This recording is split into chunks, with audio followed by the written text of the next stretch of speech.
Debt flipping California.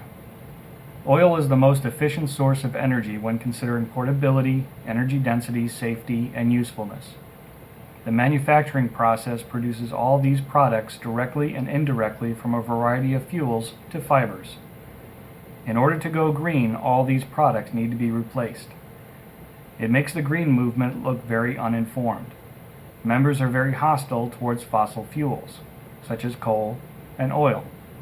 They protest the use and expansion of nuclear power plants, favoring inefficient, developing, and imaginary methods of generating power, completely ignoring all the other products produced during the refinement process of fossil fuels.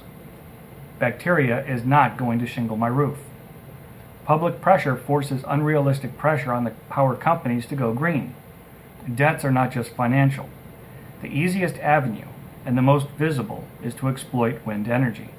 However, an unintended consequence is the windmill farms are killing protected species of eagles, hawks, and owls. Sadly, the EPA is kept quiet, because California does not want this burden. You and I would go to jail and our property turned into a bird sanctuary at our continued expense. Another debt California faces is forest fires, producing mudslides on a 5-year average cycle. These two cyclical debts are not budgeted by California.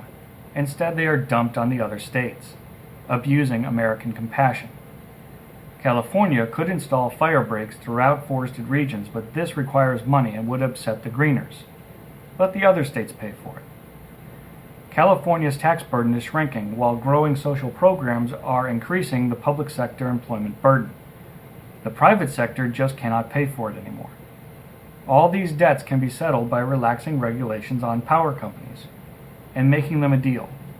The power companies will cut the fire breaks on a 1-mile grid in exchange for very cheap lease rates. They will use the fire break land to grow additional energy.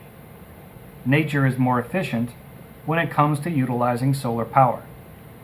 There are a variety of oil-producing plants that can be used.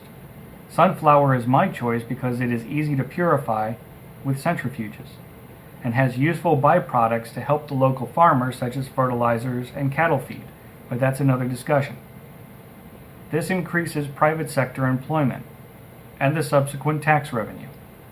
The fire breaks reduce the fire threat and containment costs, reducing the resultant mudslide season and relaxing the burden on the other states.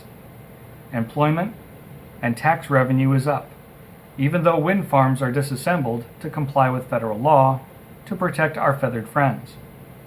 We cannot get rid of fossil fuel oil completely, because we need all these products, but can supplement oil consumption in city and maintenance vehicles along with electric power generation.